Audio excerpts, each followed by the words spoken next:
No, you're my best friend. That's it. Like this. If you're watching this video and you know that Tommy has a few best friends, please just say I. Just say I in the comment section. Don't say anything else, so that doesn't. Just say I.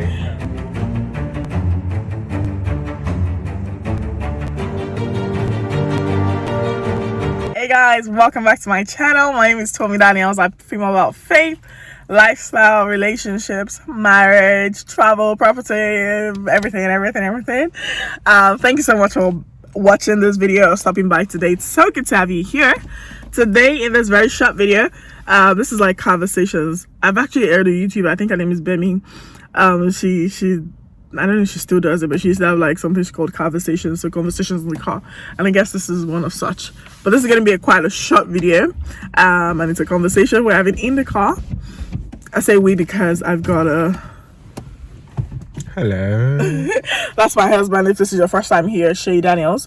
So today we're talking about friendships and marriage, as you can see from the title, and I think I wanted to paint a scenario for you, Seyi.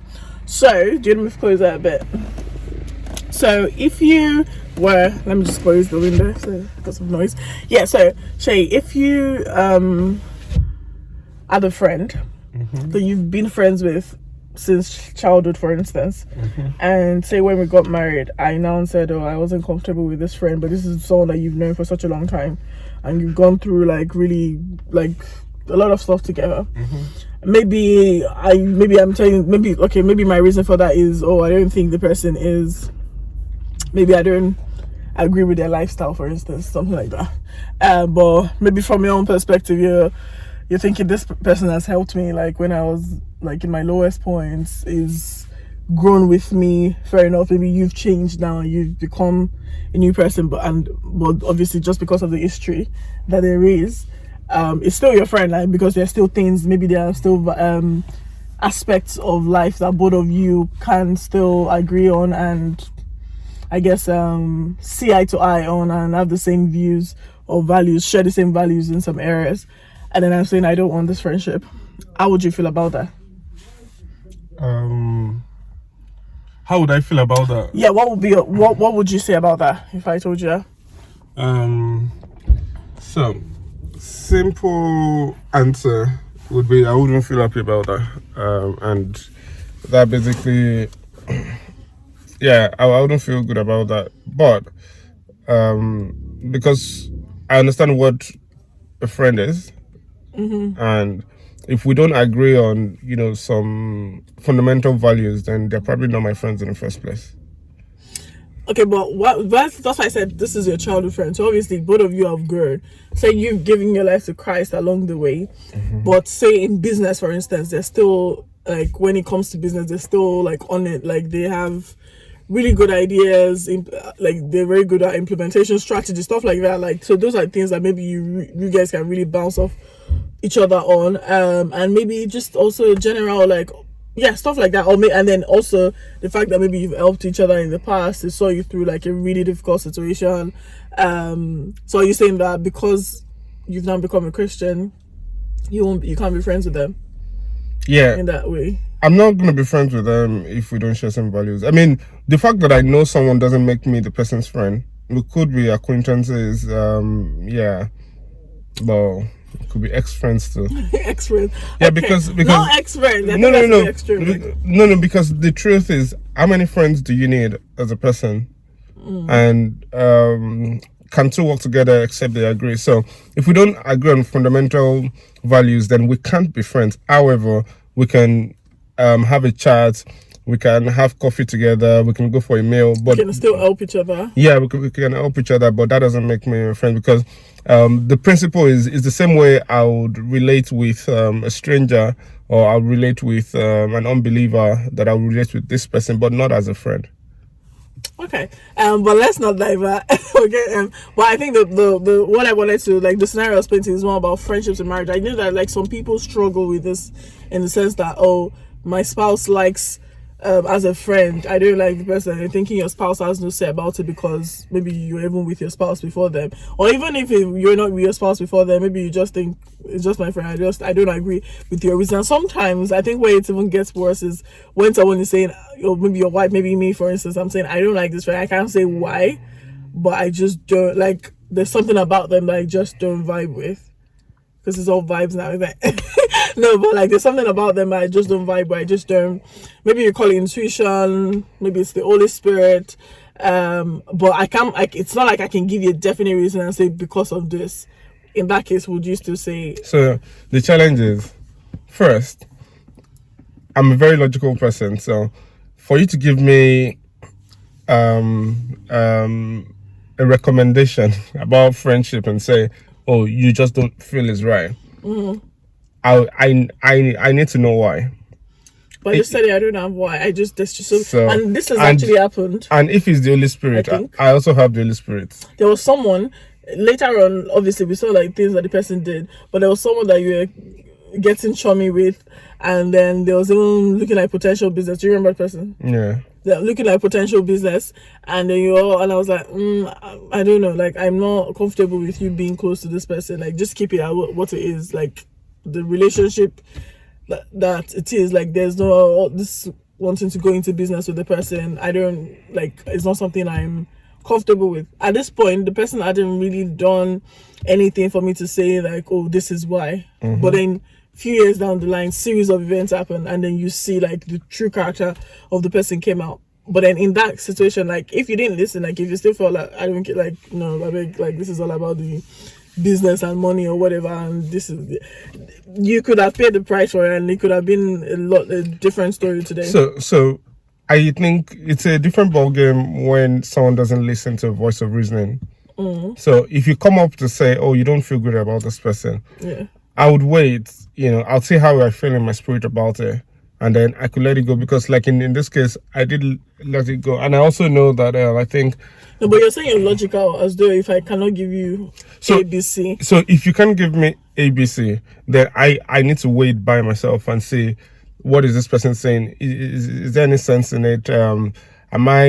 Should I step back to see, which is pretty much what I did in this person's case. So whilst I didn't have an exact reason, but because you kept on going on about it, I was like, okay, let me step back and see, how, what this could be. And then, I stepped up. I stepped back from that. So having said that, I know that women seem to have a sixth sense that I don't know if it's God given or nature given or Nature given. As in, if it is, if it's only born again Christians that are like that, or it's just the way they have just an extra intuition, where they just, their stomach just doesn't feel right about, there's something in them that just, tingles when that person's name comes up or something. So, yeah. So because of that, and with experience, I know now to listen more and say, okay, you don't feel good about this person, and see if it's just bias, or there's really something more to it. Yeah, I think in summary for this part is the summary would be to listen to your spouse, try to see reason, and I think if you both cannot come to an agreement, my summary would be, if you both cannot still, after trying to see reason, come to, and both of you are not able to come to an agreement, I think that whoever the party is, either the husband or the wife, you should let go of the friendship, because why should a friendship mean so much to you at the detriment of your marriage? Yeah. Either you let go, you let it just fizzle out, like you give it time. You don't nurture it, like, right? That's where I stand, and I believe that's where you stand as well. Yeah. And there's one other point I wanted to bring out about opposite sex and having like a best friend of the opposite sex. So what do you think about that? So being married and having a best friend. I've probably done a video about this on my channel before, but what do you think about that? By the way, guys, everything we're talking about, I really, really, really want to know what you guys think about it. So I'm expecting all of the comments in the comment section, but this is just our thoughts, our conversations. So yeah, what do you think about having a best friend of the opposite sex? I think it's very tricky. And the first rule will be know yourself. Okay. and always put the interest of your spouse first. So, having said that, if you still think you should still go ahead with having a best friend of the opposite sex, then by all means do. But for me, I'll speak just from my own point of view. I think it's really, really difficult to have an opposite sex as your best friend. I know it's probably different for a lot of people, but I know that you are yielding yourself to a higher level of temptation. And I'm not even talking about fornication. And I know right now some people are like, please, like, I've never seen my best friend that way, please. At the end of the day, they're not your brother, they're not your sister. They're not related to you. So I'm not talking about just fornication or as in actually, having sex outside marriage. I'm talking more about emotional investment. Because what happens with friendship is to make a friendship work, there has to be communication. You invest time in it, you invest emotions. And the moment you start investing emotions in a best friend that is not your partner, it means that your partner is losing out on the emotions that you could be sharing with them. Say, for example, something happens to you and is your best friend that is a lady that you want to talk to first about it. Yeah. I mean, what happened to you talking to your wife about it? Exactly.